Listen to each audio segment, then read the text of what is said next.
Ke lava whaatalo whaatulau mai moanga le nei tūla o le fiafi.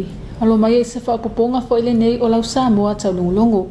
O le atu mua tete atu tala, o le aso sa whaamanatu ina ai, se aso whapitua mo whaia o nga uma, e amana i ailo latu sao taua. Le whana nai se kone, o se taso ripoti. O le aso sa whaamanatu ina ai le aso whapitua mo li ima tamaita i whaia onga, e pati ailo latu sao taua, i le ola o ino so o se tasi le lalo langi atoa. Se ngaluenga fitama whainga tare tau fufua ino le ola o ino so o se tangata, se pito la awe mo o mia tele, e se o se tangata i le ngata mo le mawhauwhau a le tino ma le anganga. O tau sanga o mai whaamanatu ina ai le lalo langi ne nei aso taua, e amana i ai le sao taua o whaia onga, i le lalo langi ma so o se atunu e pei fo ino whaamanatu ina ai i Samoa nei. I se saunoanga whaapitoa le awhionga le tamaita i palemia, le awhionga i awhia mena o mimata afa, sam mo li ai whaamanianga mo le aso whaapitoa o whaia onga. Le aso lulu, aso lima o ke topa i tausanga taitasi, ua whaasino tonu i le ngā luenga whawhaia onga.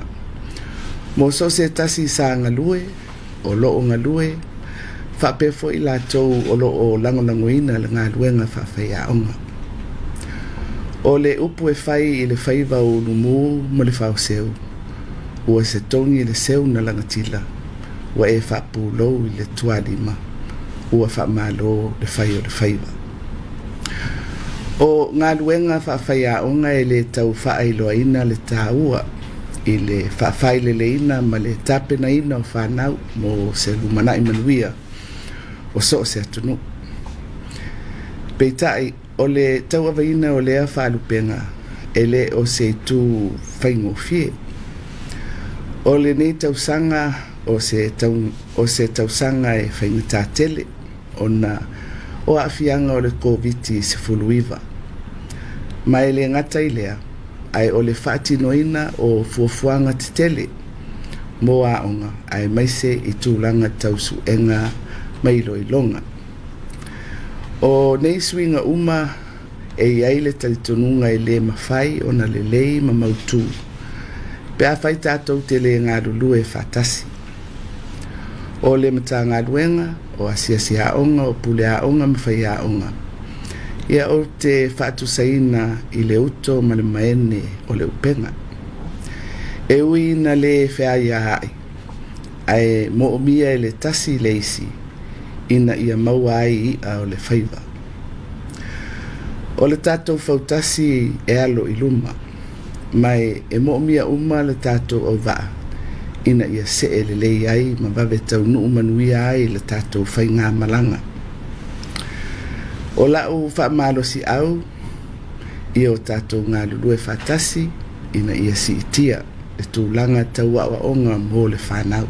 Manuia tele le aso whaapitoa mo whaia onga o mo Samoa, le whana nei se kone mo lau Samoa Taulogologo. O lo whawau ina pea o na whaanga solo le whau unga le Universite o le Pasifika i Fiti, e pe o na awa ia tuai le ama malo le malo, a whionga tuimale li whano wa le to a soala wi le luamala na masiofo, o se atelenga le nei o le report.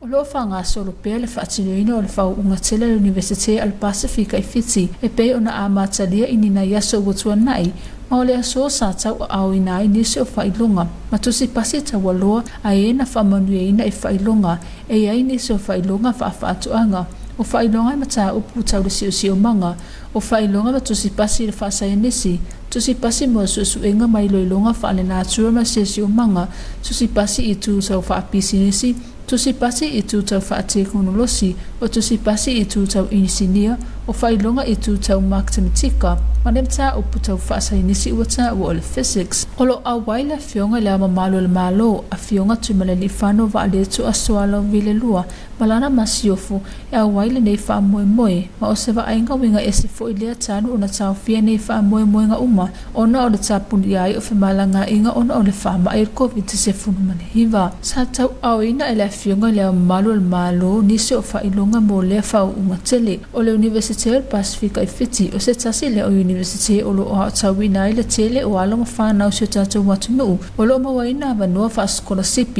ma o tausanga uma e le misi se alo Samoa, e whamanueina i nei a vanua tāua, a wale whalawe teleina o le ilua ma le tumai. E se lea ma le lua se lau le whaitawa whaio i la tau sa whamanueina mai, mama waina failunga matuspasi tabolo ile nei fau umutele uele imai a petai o se famoe sa moe miti ia ia lo mafanau ina ia tau nuu e langona haile a ngangol fia e tau ia fo ile o langa sa tinga ina ai mo fia tau sanga a me se lava i whanau Samoa mai isia tunu o Pasifika sa tu e sea mai ainga ona sa ilinga o manuia ma se ai e whaafia ina ai le tapo inga taptele kitiona o lau Samoa taulungu mai nisa taso tala mai le lua tau sanga talu ona tapunia talunga whaava malo ua mautu nei le whaawa wina o le taamile sanga kirikiti sa maitai mo le ipo al Pasifika o lo whaatino ina nei i Vanuatu o se vainga le nei i le report. O lo whawa o pēr le whaatino ina le taamile sanga kirikiti whaava malo al Pasifika i Vanuatu mo tamaitai bei ona awa o yetuai le awa tamaitai Samoa e sa ilia ile au pito i lunga e sanfia atu i le taamile sanga mo le ipo al larolangi.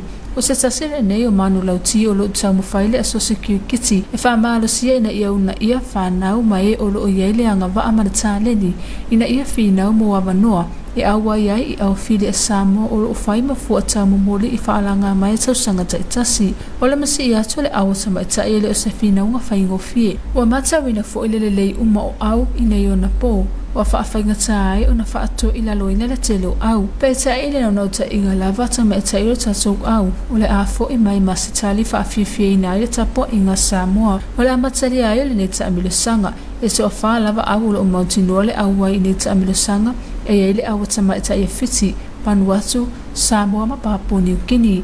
Ile amatali ai o le ne taamile sanga o le o matawina ai le whaingata o le ne whinaunga.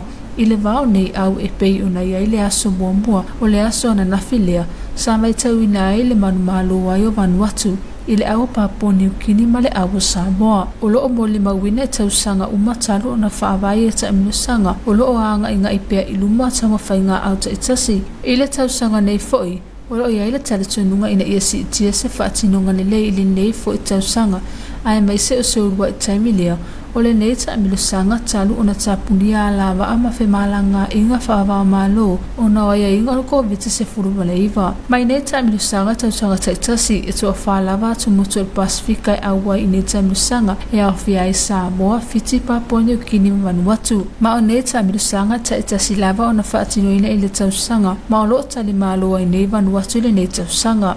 Tabtele kitiona o le Samoa talungu. O le awhasi na tatou malo longa pupu o na tue taliu mai lea o le ngangana whaapetania. We're going to have some short commercial break, then we'll be back.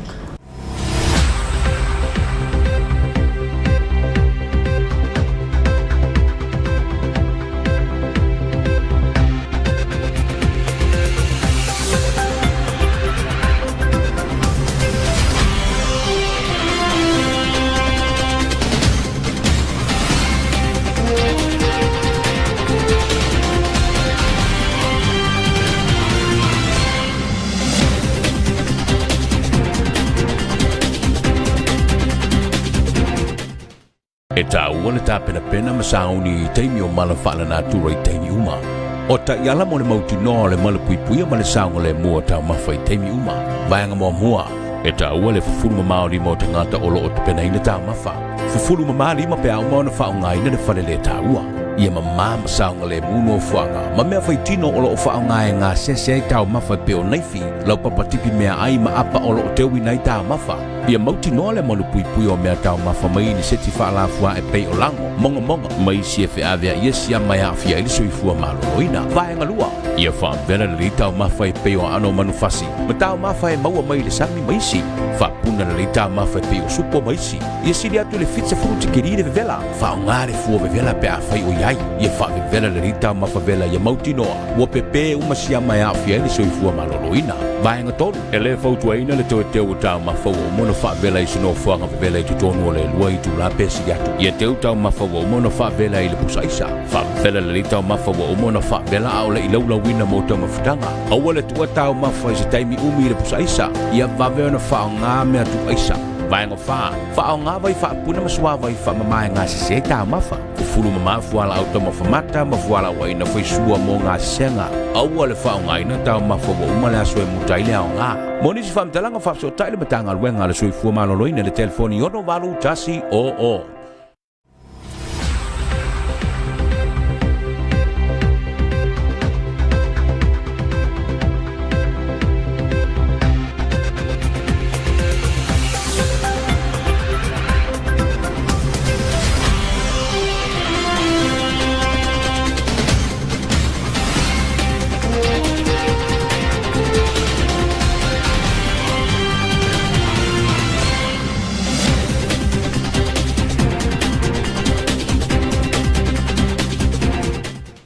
Good evening and welcome back to another edition of your TV2 News for tonight.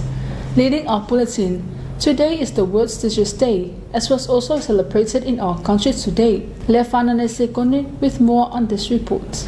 World Teachers' Day, also known as International Teachers' Day, is celebrated on October 5th every year. This is a day to celebrate, thank and honor teachers for their contributions to their students. On this day, many also come together and organize meetings, conferences and such to identify problems being faced by teachers of the country as well as globally and find solutions to those issues. Today on World Teachers' Day, we celebrate the critical role of teachers in transforming learning potential by ensuring they have the tools they need to take responsibility for themselves, for others and for the planet. We call on countries to ensure that teachers are trusted and recognized as knowledge producers, reflective practitioners and policy partners. The Honourable Prime Minister Fiamena Omimata'afa, in her special announcements, wishes all the teachers a happy Teachers' Day and thanked their hard work. Happy Teachers' Day to all the teachers of Samoa. Happy Teachers' Day! Happy Teachers' Day! Happy Teachers' Day! Happy Teachers' Day!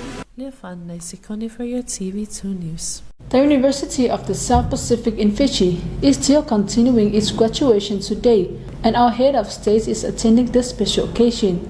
Here's more on this report. The University of the Pacific in Fiji celebrated a lot of graduates at their continuing graduation. The University of the Pacific in Fiji campus celebrated the achievements of more than 200 graduates who graduated in a face-to-face graduation ceremony held in Fiji. Of those who graduated, 73% were women. Some students also received 2 or 3 awards counted once under their highest award. Students from different Pacific countries graduated at Fiji graduation, including some non-member countries, testifying to the growing international profile and attraction of the Pacific University Fiji. The COVID-19 was a deterrent to the students completing their studies on time. These numbers signify that there is a strong desire to further education. The South Pacific University Fiji will continue to ensure that the quality and excellence that is prevalent within our university are maintained, and we are committed to supporting students' completion. Students were also encouraged to give a standing ovation to the parents, guardians,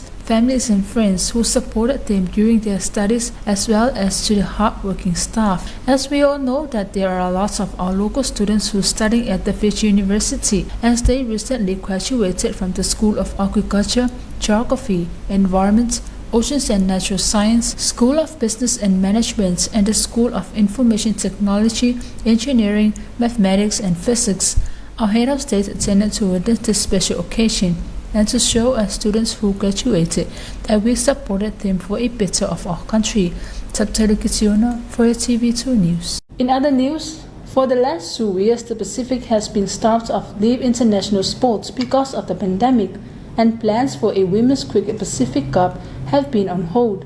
Here's more on this report.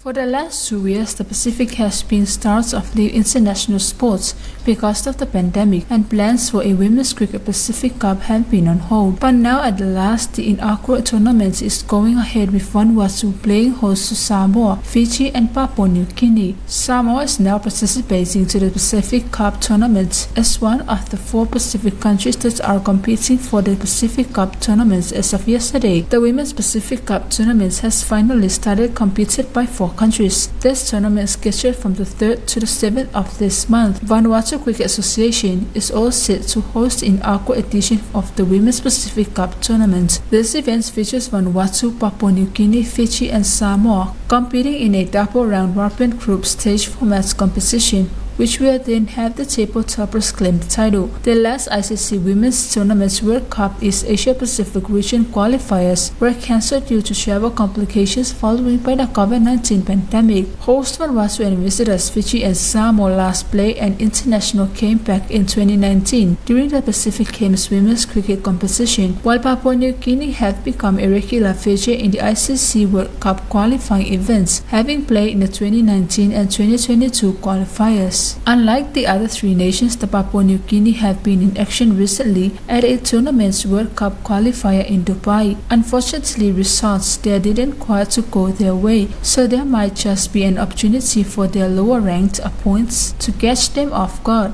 Taulogologo for your TV2 News. And that is the conclusion of your TV2 News for tonight. Special acknowledgement to the Samoa Water Authority for supporting your TV2 News. Until then, good night. Wale fai unga le na lau Samoa Taulogologo le nei tula o le fiafi. Whamauina le anganga o whawhitai i le pūlenga o le suawai. Walangango ina o lau Samoa Taulogologo. Ai manuia whaasausaunga le fiafi. Tua whaasuifua.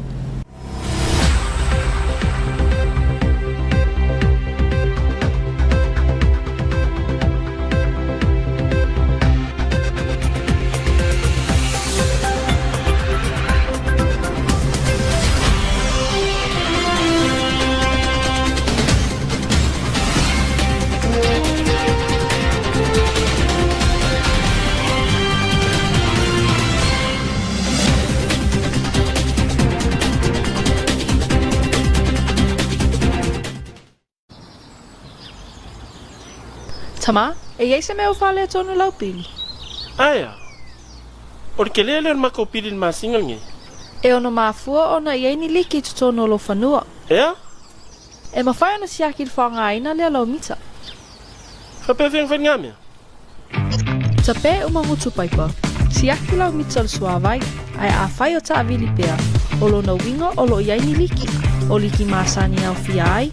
Fale le ta ua o leanga tane ma olo o alu pea le suawai. Mutu paipa e sina pe ata pe,